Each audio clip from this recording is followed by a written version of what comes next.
تو آج آپ سے بات ہوگی توہین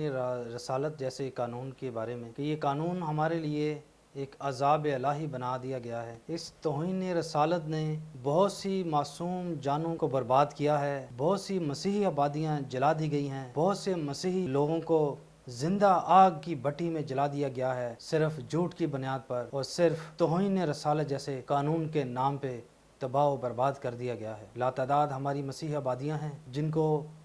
صرف توہین رسالت کے نام پہ آگ میں جلانے کی وجہ سے تباہ و برباد کیا، جن میں شانتی نگر، بادامی باغ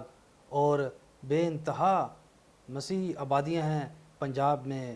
کراچی میں، سندھ میں، پشاور میں، جگہ بہ جگہ ہر جگہ ہم مسیحیوں پہ ظلم کیا گیا ہے، اور ہر بار یہی بولا گیا ہے کہ ہم مسلمانوں کے قرآن کو آگ لگا دی گئی ہے، قرآن کو جلا دیا گیا ہے، قرآن کے صفحوں کو پھاڑ دیا گیا ہے، محمد کو جھوٹا کہا گیا ہے، اس کو ڈاکو کہا گیا ہے، وہ برا ہے، بلا ہے۔ میں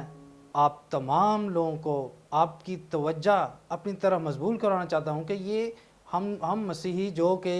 آپ کے پاس آپ کے ملک میں اقلیت کی صورت میں رہتے ہیں، اور ہماری آبادی نہ ہونے کے برابر آپ کے ملک میں ہے جو کہ آپ سے کئی حصے نیچے ہے، مگر پھر بھی جہاں ہماری ایک آبادی ہے وہاں آپ کی ہزارہ آبادیاں ہیں، ہزارہ لاکھوں کی تعداد سے مسلمان ہیں، تو کرسچن کس طریقے سے آپ کے قرآن کو آگ لگائے گا یا آپ کے خلاف بات کرے گا؟ لیکن یہ قانون ہمارے لیے ایک عذاب بنایا گیا ہے، جھوٹی کی بنیاد پر ہمیں اس قانون میں بلاسفیمی لاء میں 295 اے بی اور سی میں پھنسایا جاتا ہے۔ اگر کوئی مسیحی اچھی تعلیم حاصل کر لے، اچھے عہدے پہ چلا جائے اور کوئی ترقی کرنے کے بعد وہ امیر ہو جاتا ہے تو مسلمانوں میں جلن پیدا ہو جاتی ہے، وہ اس چیز پہ رونا شروع کر دیتے ہیں کہ یہ ایک مسیحی ہو کے ایک کافر ہو کے اتنی ترقی کر گیا، تو اس کے اوپر توہین رسالت کا قانون لگا دیا جاتا ہے اور اسے عدالت میں مار دینے کی دھمکیاں دی جاتی ہیں، اور عدالت میں جانے سے پہلے ہی رستے میں قتل کر دیا جاتا ہے۔ کتنی شرم کی بات ہے، پولیس والے خود گرفتار کر کے لے کے جاتے ہیں ہتھ کڑیوں میں، اور اسی مظلوم مسیحی انوسینٹ کرسچن کو رستے میں ہی قتل کر دیا جاتا ہے۔ توہین رسالت جیسے قانون کی حمایت کرنے پر گورنر تاثیر کو بھی اسی کے گارڈ نے قتل کر دیا۔ آسیہ بی بی توہین رسالت کے کیس میں ہی آج تک وہ دم گھٹ گھٹ کے مر رہی ہے۔ مسیحوں،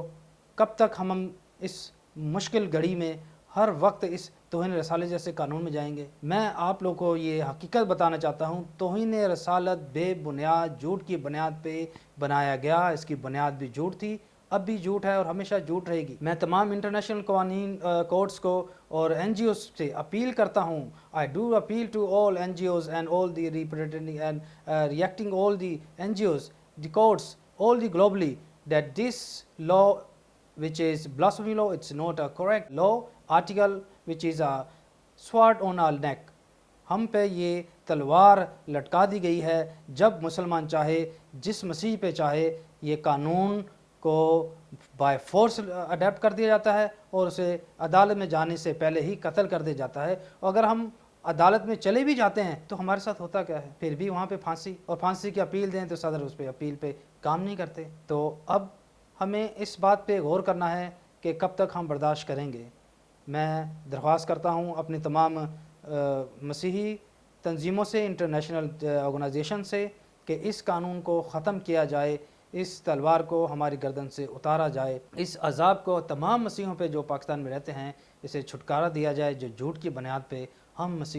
مظلوم مسیحوں پہ لگائی گئی ہے۔ خدا آپ کے ساتھ ہو اور اس پہ عمل کرنے کی توقین دے۔ آمین۔